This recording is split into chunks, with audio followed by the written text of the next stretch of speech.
English grammar, adverb and preposition.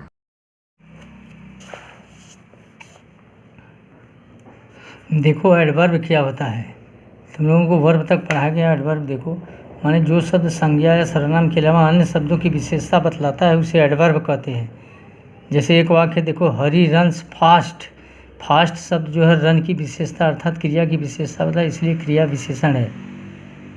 इस तरह fast जैसे है, वेरी है, क्लियरली है, डेली है, ये सब जो है क्रिया विशेषण कहलाते हैं।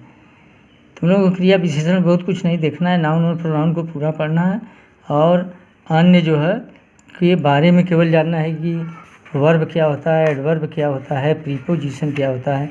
उसमें अगर प्रीपोजिशन पढ़ाएंगे तो यूज ऑफ प्रीपोजिशन जो है महत्व रखता है। जिसको देखो ये प्रीपोजिशन क्या है। प्रीपोजिशन वह शब्द है जो किसी संज्ञा या सर्वनाम के पहले लगकर उससे संबंध स्थापित करता है। जैसे इन, ऑन, एट, अंडर, बिटवीन। जैसे the boy is in the room, इसमें लड़के का संबंध जो है रूम से स्थापित कर रहा है इन, इसलिए जो है प्रीपोजिशन है। देखो इसका प्रयोग जो है इम्पॉर्टेंट है कि इसमें जो है भिन्न भिन्न प्रीपोजिशन का प्रयोग कहाँ होता है। जैसे एट, इन और ऑन का प्रयोग स्थान सूचक, छोटे स्थान के पहले एट, बड़े स्थान के पहले इन और पर या ऊपर अर्थात संपर्क युक्त स्थिति में स्थिर अवस्था में आन का प्रयोग होता है। जैसे ही lives in Varanasi at Birapatti, the cat is sitting on the roof. आगे देखो एट, इन और आन का प्रयोग समय सूचक, बजे के पहले एट, दिन और तारीख के पहले आन तथा महीना और वर्ष के पहले इन का प्रयोग होता है। जैसे he was born at 5 o'clock on Sunday in 1998।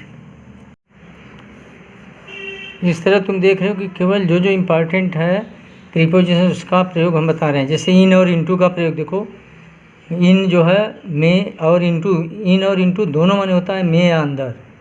स्थिर अवस्था के लिए इन का प्रयोग होता है और इनटू का प्रयोग जो है गतिशील अवस्था में होता है।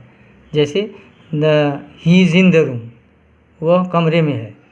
और इनटू का प्रयोग जैसे the fox fell into the well, बिल्ली जो है कुएं में कूद पड़ी। चूँकि उस कमरे में स्थिर अवस्था है और यह गतिशील अवस्था है, इसलिए इनटू का प्रयोग हुआ। देखो विथ और बाई का प्रयोग, विथ माने किसी के साथ जाया जाता है और जिससे काम किया जाता है उसमें विथ का प्रयोग होता है। और कर्मवाच्य के पहले, कर्म के पहले, कर्मवाच्य में कर्म के पहले और किसी साधन से कहीं जाने के लिए बाई का प्रयोग होता है। जैसे a man kill the snake with an x, माने साधन है जिससे काम किया जा रहा है, इसलिए विथ का प्रयोग हुआ। He went to Agra with Mohan, चूँकि मोहन के साथ आगरा जाए इसलिए विथ का प्रयोग हुआ। इस तरह ही किल्ड या he went to Agra by a bus, माने जिस साधन से कहीं जाया जाता है उसमें जो है बाई का प्रयोग होता है। अब देखो एमंग और बिटवीन का प्रयोग, माने दो व्यक्तियों के बीच के लिए बिटवीन और दो से अधिक व्यक्तियों के बीच के लिए एमंग का प्रयोग होता है। जैसे he divided his property between the two sons, चूँकि यहाँ दो लड़कों के बीच में बांट रहा है इसलिए बिटवीन का प्रयोग हुआ है। इसी तरह एमंग का प्रयोग he distributed the oranges among the all boys, सभी लड़कों के बीच में उसने ऑरेंज को बांट दिया। इस तरह देख रहे हो कि दो से अधिक बच्चों के लिए एमंग का प्रयोग हुआ है। अब देखो सिंस और फार का प्रयोग, सिंस माने निश्चित समय के लिए सिंस और अनिश्चित समय के लिए फार का प्रयोग होता है, जैसा कि टेंस में बताया गया है। निश्चित समय क्या है, निश्चित समय सब बताया गया है, इसलिए इसको जानना चाहिए कि सिंस का प्रयोग कहाँ होता है, फार का, क्योंकि सिंस और फार दोनों प्रीपोजिशन है। इसलिए देखिए बिसाइड और बिसाइड्स का प्रयोग, बिसाइड माने होता है बगल में और बिसाइड्स माने अतिरिक्त या अलावा।